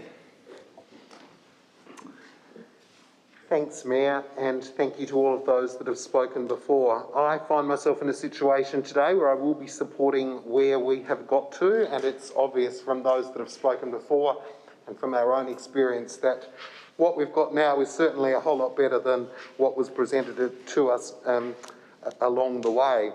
I find the comments on page 47 really interesting and quite self-reflective of the work that officers undertake. It says various marketing campaigns have produced nothing enduring, authentic, evidence-based or more widely applicable than tourism over recent years. I guess that is now the legacy of what will be the challenge with this particular body of work. 5 years in the making, what is it, $250,000 or thereabouts, and there are probably some bits and bobs that may not be included in that. But I think the important thing is we see ourselves at the end with something that hopefully is palatable by the people that we want to use it. I think that's the most important thing. Will it be used? Time will tell. People will be judged on their merits based on whether it's taken up. But the narrative is good. Where we've got to with the creative, I think, is sound. And hopefully all of the stakeholders that we've engaged along the way will be downloading the word mark and applying it as we hope. Is it good use of money? Do we really need it? I'm not sure, but I hope and I'll choose to support it in the view that it will make our tourism and marketing more cohesive. Hopefully it will allow us to actually work with other organisations that we fund in the space. I think that's important. We need to work with the other organisations in the tourism space that we fund. That's critical. And we need them to use it, non-negotiable. So, yep, we've got to this point, we're going to support it, and we'll see how we go. Thank you. Any other speakers? Councillor Walker.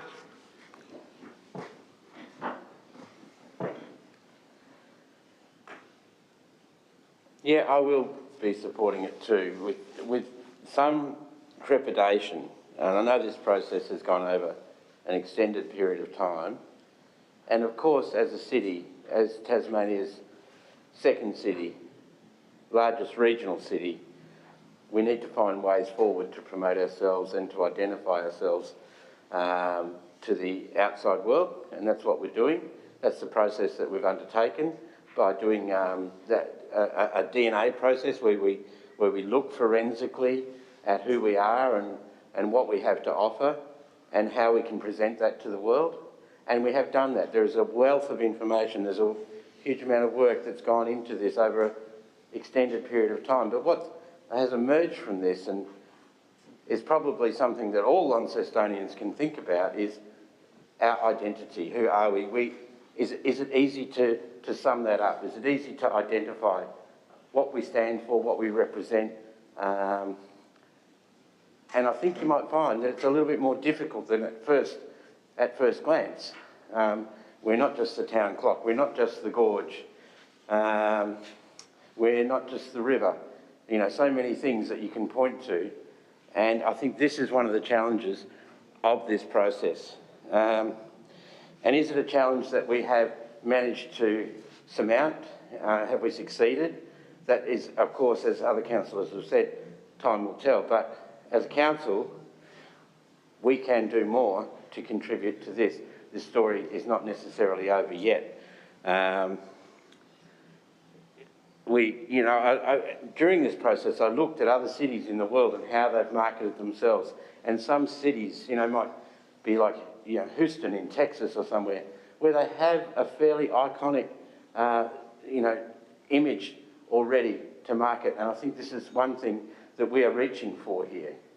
And if we're reaching for that and we're asking other businesses and other organisations to reach for that with us, then I think as a council, we need to contribute to that process too.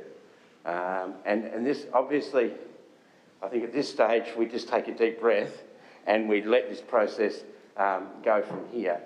But I do think that council and councillors do need to think how we can contribute to that process now.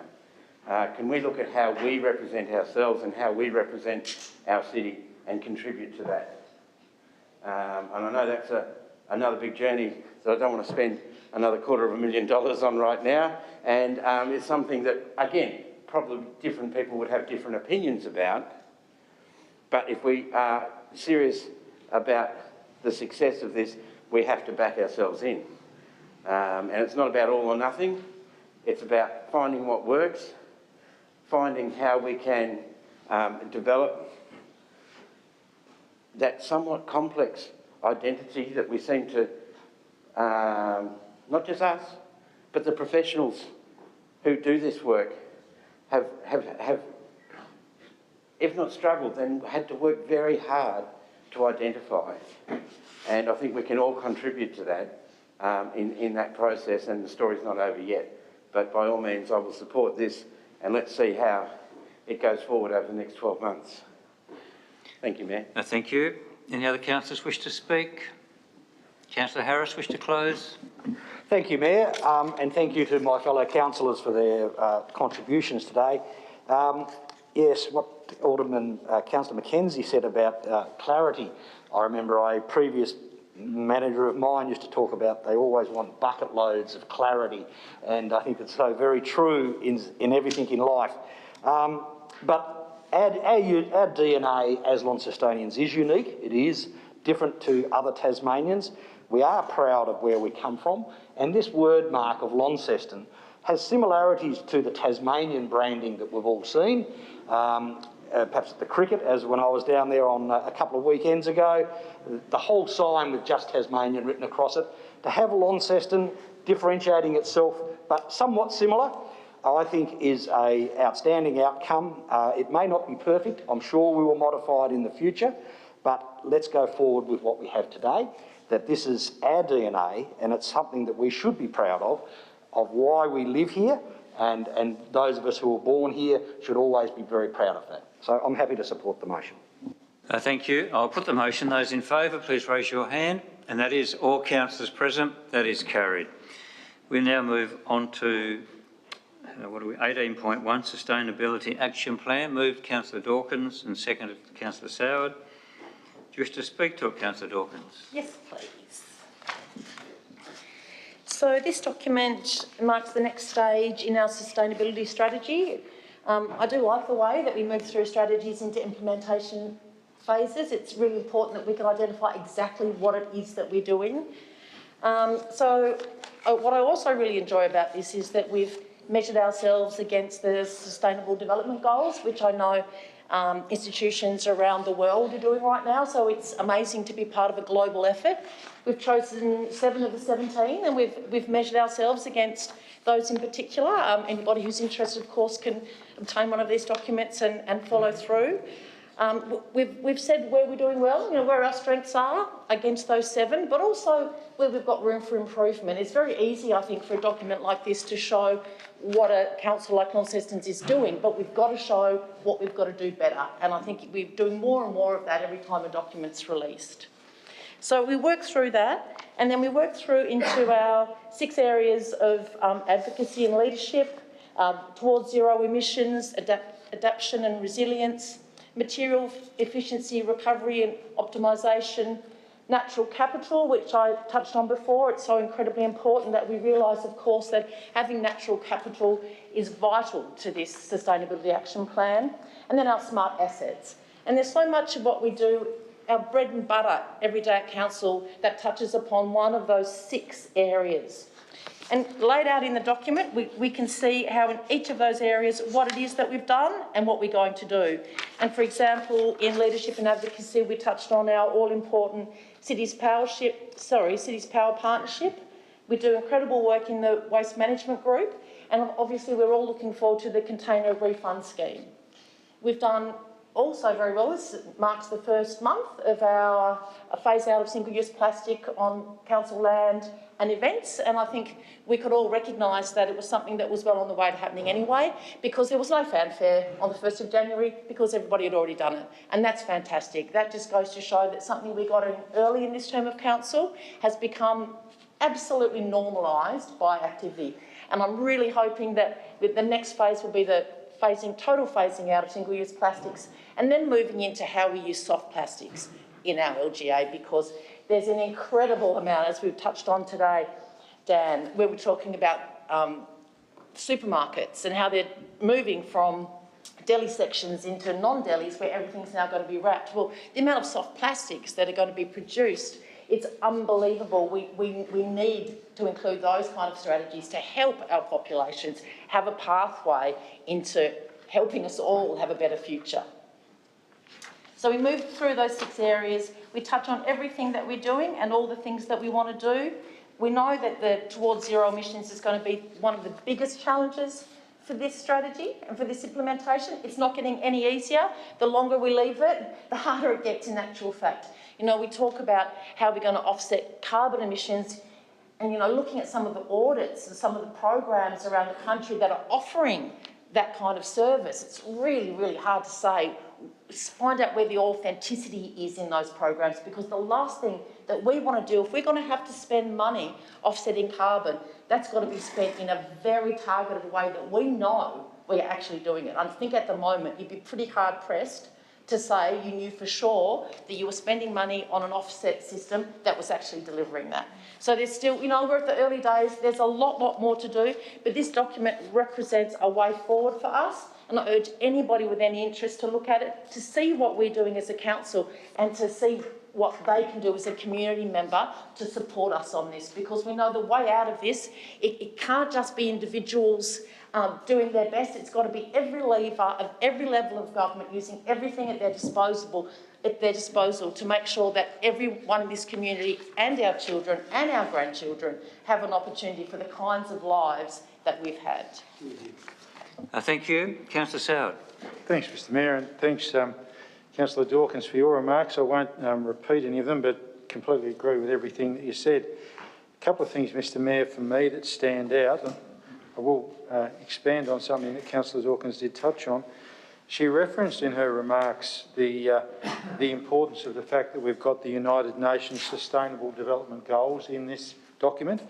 Mr Mayor, whenever you build something on an evidence base, it straight away gives it some more rigour, but more importantly, it opens opportunities up for other things. So, for instance, if we sat down as a council in a room with a piece of paper and a pen and we made up what we thought were good things to do, that would be fine. But when it comes round time to seeking grants or support for initiatives that we're leading, it doesn't have the rigour to it. By basing our work on the United Nations Sustainable Development Goals, which are universally accepted, Mr Mayor, universally accepted, regularly revisited and have rigour to them. They have rigour to them. So the fact that we've incorporated that into our work, I think is absolutely terrific. The other thing, Mr Mayor, that I really like, and it's spelled out very clearly through Councillor Dawkins' remarks as she worked her way through the policy, but in our papers in front of us today, it lists numerous examples of things that this council can do and does do to take our leadership. And one of the things, Mr Mayor, which I think is really, really important in this particular area, it's very easy for councils or individuals to sit back and say, oh, we should do this, we should do that. But when you have a look at what the organisation does, they don't do it. We do it. We do it in spades, and we'll continue to do it in spades because we base our action on this excellent plan going forward. And obviously, there are numerous examples, and Councillor Dawkins touched on a couple of them, but things that Councillor Dawkins herself, other councillors have brought to the table, initiatives that this council has adopted to be a leader in this area. One of the, if someone said to me, what's the biggest surprise you had in terms of a cost when you joined the council, people might be a bit surprised at my answer. And my answer is what it costs to bury rubbish. That was one of my big learnings, when one of my first meetings, second meeting, when we talked about building a new cell at the tip. You know, here I am, first to admit we're not experts on everything. I'm thinking, oh, here, just dig a hole and bury it. No worries, a big hole, obviously, it's a city. But the cost involved in that, the maintenance of that and the issues around that. So, as it says, Mr Mayor, on page 52, working towards zero emissions and zero landfill. And there's some great initiatives we get involved with. I mean, I'm sure many councillors have seen the work we've done in that space, and we obviously take a leadership role in our region. I think it's an excellent document, and again, aspirational. I also think, Mr Mayor, it's important, and it outlines it in the economic impact. Some actions of this policy will require the allocation of capital spending. And I think it's really important to name that up, not just for the councillors around this table now, but those that follow in the future. That we've named it up, we've recognised it. If it's important, we need to allocate resource to it. It also talks about, though, Mr Mayor, you're spending some money to save some money. So we're allocating a resource, but it also indicates there some of those things will deliver long-term cost savings. And it explains those.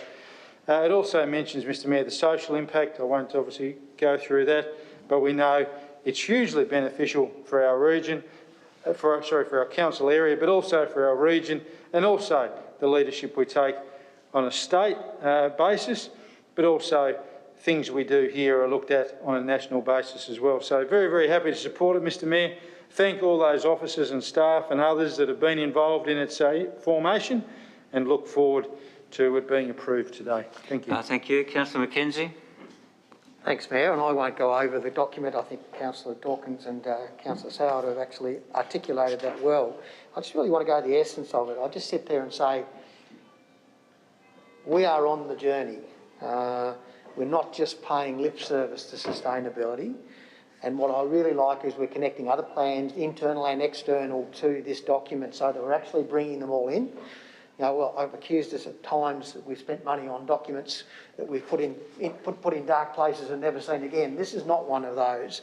And I'm really pleased because I think we are truly living the plan, but we're also realistic to know that we need to improve. And I believe that we demonstrate the will to do so. Thank you. Any other speakers? Councillor Walker. Thank you, Mayor. And as a tier of government, local councils, I suppose, have a limited hand to play with here. We're the recipients of the waste. We didn't generate the waste, but we are there to look after that and to manage that the best we can. We don't necessarily get to speak to manufacturers of the waste. And we don't necessarily get to decide, you know, what materials can be recycled and can't be recycled. We can do, as much as we can in that area, but some of those things are outside of our control. Maybe not some influence, but certainly control. And it's the same for the consumer in our community. We all like to, consume less and not waste and things like that, and yet sometimes, or quite often, we find ourselves in a situation where we are contributing to waste that's not necessarily even recyclable. It might be building materials, it might be packaging or whatever. I'm sure people know what I'm talking about. In our case, when we look at our emissions profile, we see that landfill makes the lion's share of the council's emissions profile. So obviously an area where we can work in, but yet only have some influence over, not make, overriding decisions. So in that way, we do need to speak up where we can't affect change ourselves. We need to speak up as a council and let people know, let the world know, let the government know. I noticed that the state government has a draft plan for bioenergy that they are working through at the moment. And this has become a very common response to waste in the world, that maybe we can burn it and create some energy in the process.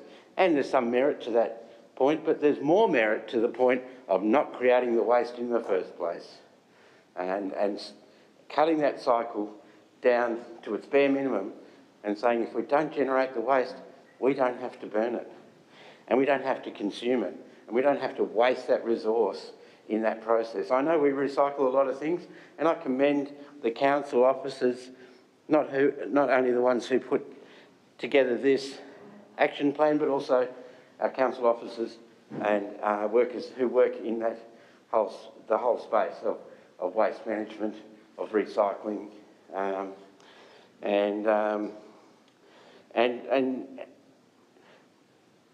I know that we have these areas where we can improve, but we're also, we also benefit being in a state that already generates renewable energy.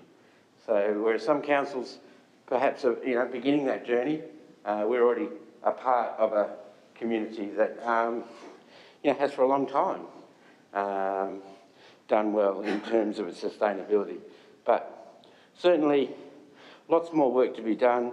I would encourage Launcestonians to look at this action plan, to get an understanding of the task in front of us, and know that their efforts as an individual can have an impact on our efforts as a council. And in that way, we can have the greatest influence over the outcomes, whether it's looking towards renewable, sustainable transport in the future in your life, or just reducing the amount of waste that you generate. And the one area there which I would love someone to answer for me is how we build those incentives into the individual's life in Launceston. For all of us who pay a levy for our waste collection, who do our best to recycle, or to reduce the amount that we even have to recycle, how we build benefits, economic benefits, into our system that will help to encourage that. Because by all means, you can try and use a stick, but a carrot always works better. Thank you, Mayor. Thank you. Any other councillors wish to speak? Councillor Dawkins, wish to close? No, I'll put the motion. Those in favour? That is all councillors present. That is carried. We move on to 19.1, appointment of members of the City of Launceston Audit Panel. Move Councillor Mackenzie, seconded Councillor Soward. Do you wish to speak to Councillor Mackenzie? I'd like to speak in two ways. One is just to acknowledge the work of our previous members of that committee, which I may have already done previously, Mark Scanlon and Lyndall Kimpton, who served us very well from to the end of their period. They held their thing and gave us great guidance through that process.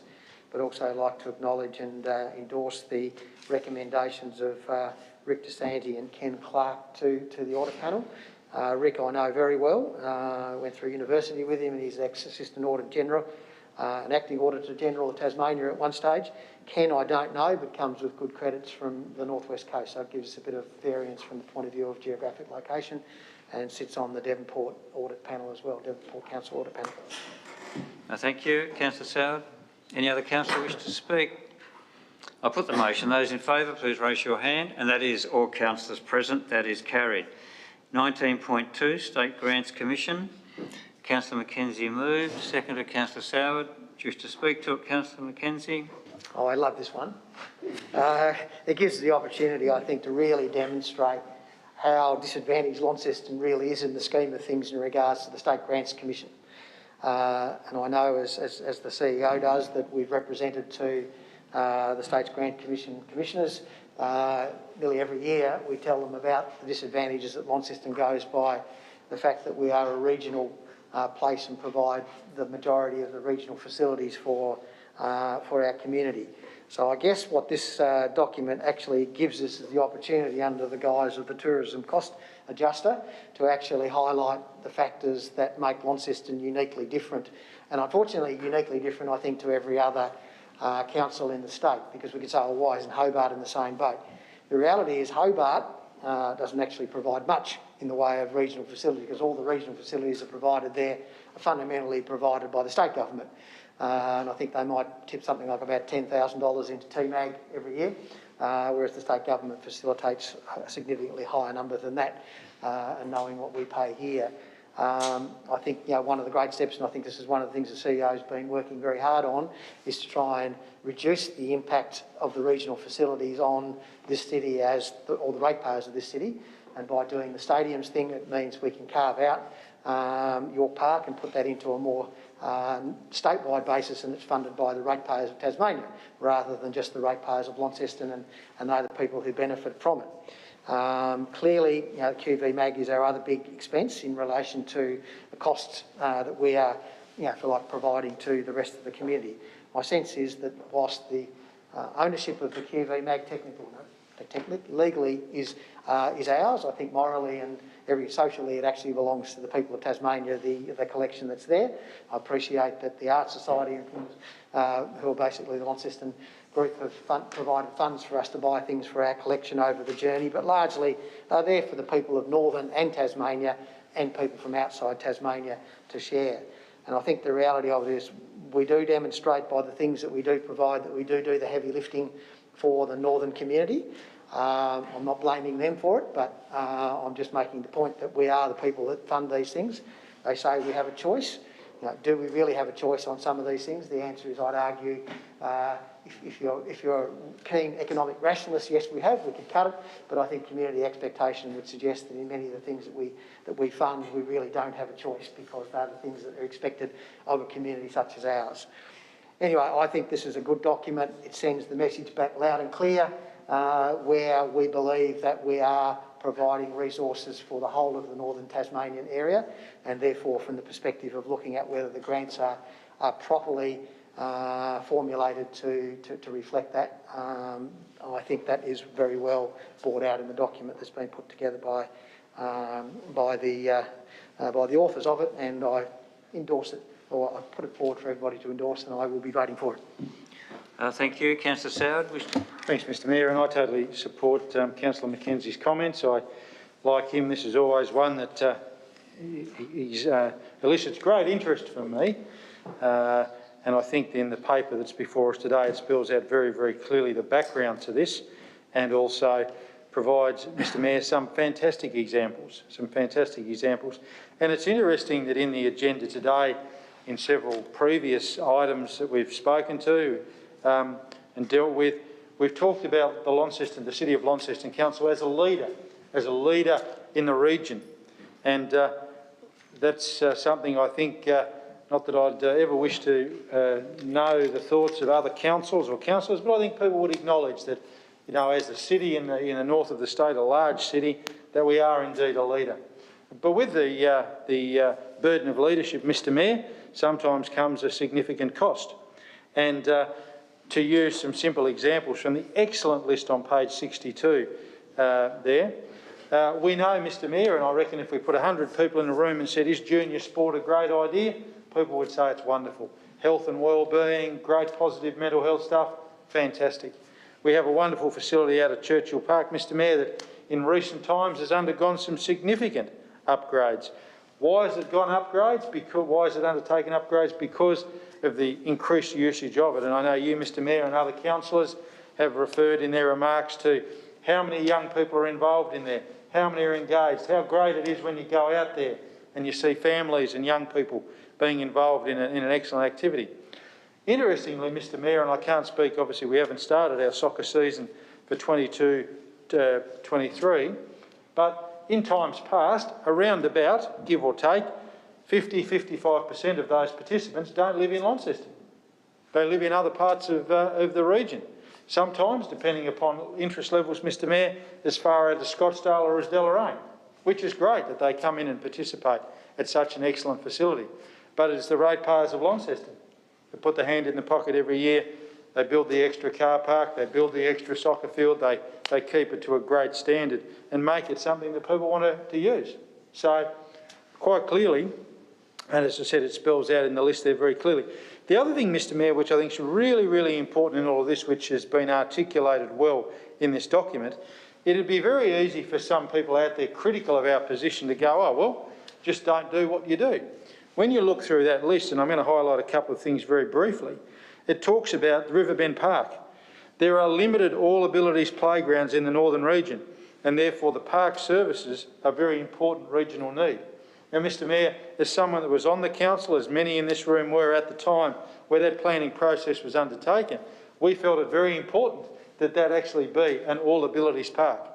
So, you know, we've incurred the cost, we've built something wonderful, we maintain something wonderful out of our own pocket. Similarly, it talks there about Cataract Gorge and City Park. Again, two of the most beautiful spaces you could visit anywhere in the world. If we as a council just went, you know what, we're going to mow City Park once a month and we're going to cut back on what we do at the Cataract Gorge, would our ratepayer base go, that's fine? No, they wouldn't. People expect a wonderful service in these terrific assets that we have. So, Mr Mayor, I think it's very, very timely that we're dealing with this, and I think the points that are made are very, very clear and well supported.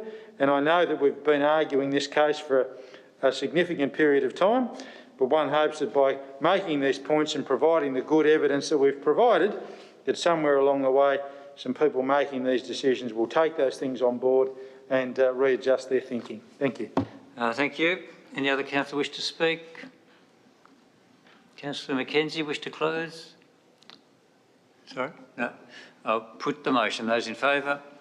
And that is all councillors present. That is carried.